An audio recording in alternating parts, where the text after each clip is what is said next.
Well, it might be a little bit surprising, but one of the reasons I joined is because I hated bots and I hated AI. And then I kind of read up on it and I realized there's like a huge potential if you apply bots and if you apply AI correctly.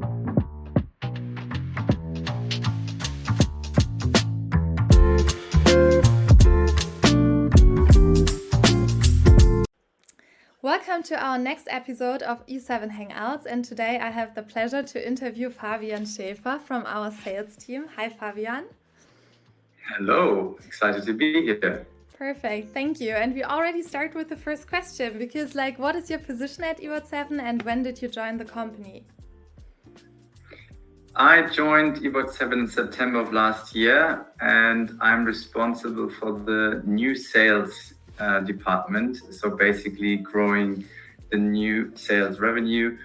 And that means that I'm taking charge of multiple teams that help us on this way. So it starts basically with the sales ops department, which is responsible for basically paving the way and building the best sales process so that every other team can really focus on what they can do in order to drive opportunities through the pipeline. The next team would be the BDR team, who is responsible for driving demand generation and qualifying leads. And these leads are being picked up by the sales team. And obviously the sales team is responsible to drive opportunities through the pipeline, qualify them, discover them, really understand what sort of pain the customer has. And they will be heavily helped and impacted by the sales engineering team, who are responsible for the technical close. And they work in hand in hand in order to really make sure that we understand our prospects' problems and that we can offer the solution that they need. Mm-hmm. And then at the same time, we also have the partnerships team, which is very important in order to educate our ecosystem about what we offer and also feedback some information about what the ecosystem is really demanding from our side. So there are a bunch of teams that I'm responsible for, and all in all, we are hoping to grow our market share and our revenue. Very interesting. And back then, last year, why did you join eBot7?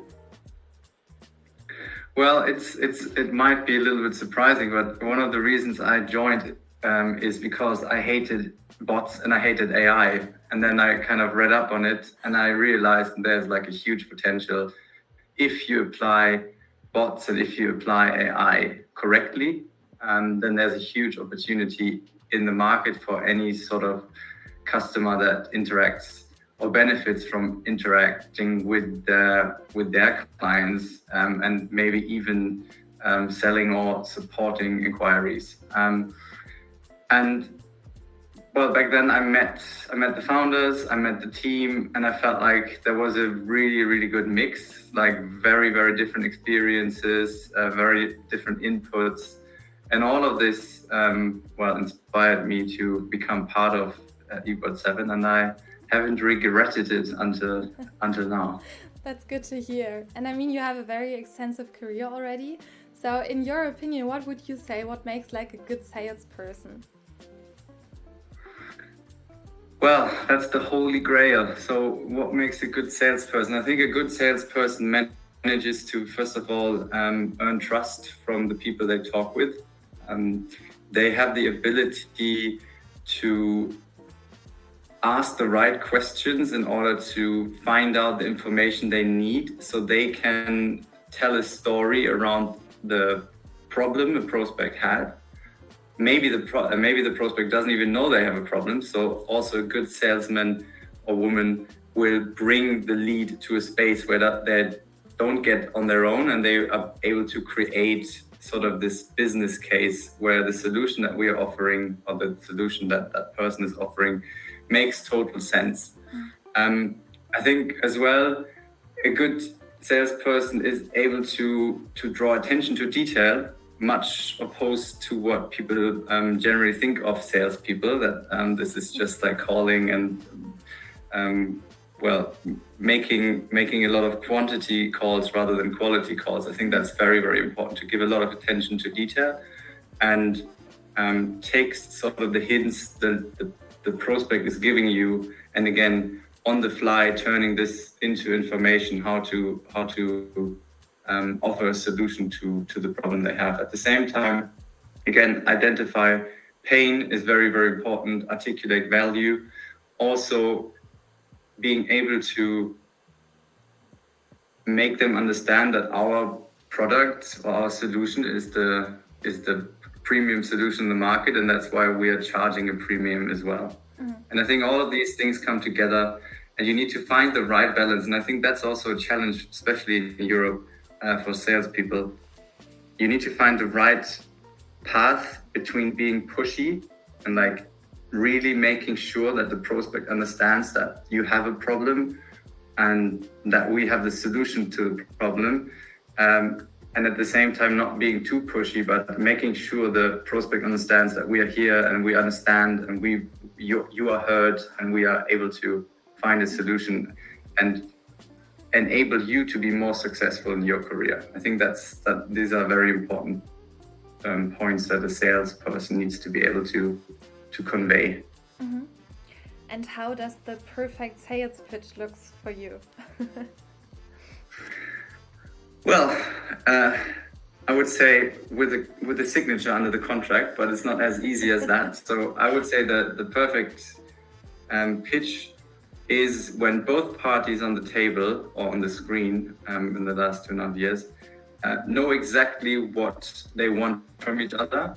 And if everybody is very transparent and if everybody feels comfortable sharing delicate information in order to drive the conversation further, and at the same time that we identify action items and agree very specific next steps with a very specific next date, that would for me look like a very good pitch. And both sides of the tables need to talk a lot. Like one thing I forgot earlier maybe is a good salesperson talks less and listens more active. And I think as soon as you encourage the prospect to talk and give you information, that's when I believe this is a very successful sales pitch.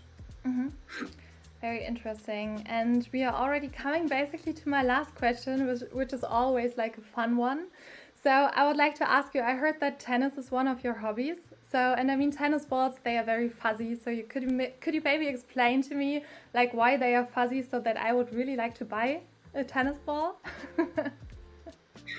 Well, I mean, yeah, I love those tennis balls. Are you into tennis at all? A little bit. Actually, I started with a few lessons recently. Yeah. Okay. All right. So I guess now is the time that you want to go out. The winter is kind of coming to an end, and I believe you will surely want to do some exercise outside. And as you know, tennis balls, they flatten out after a while, especially after a cold and long winter.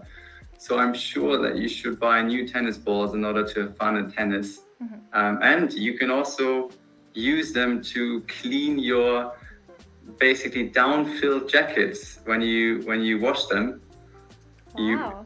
You have had the experience, I believe. So you wash a down-filled jacket, it gets all lumpy and stuff. And if you put tennis balls in the washing machine, it becomes all fluffy. So tennis balls have like lots of reasons to be bought. So I wonder if you want to buy a tennis ball now. Yeah, I think so. I should definitely buy one. Thank you for that. And the last thing, we always finish off with like a funny face you can make. And like, how would you like react if I would say that one of your sales team closed 30 deals in just a week? I would probably be like... Great. Is that funny enough? I don't know, I would just be happy. Be happy, yes. I can imagine. Well, thank you so much. It was a very nice interview.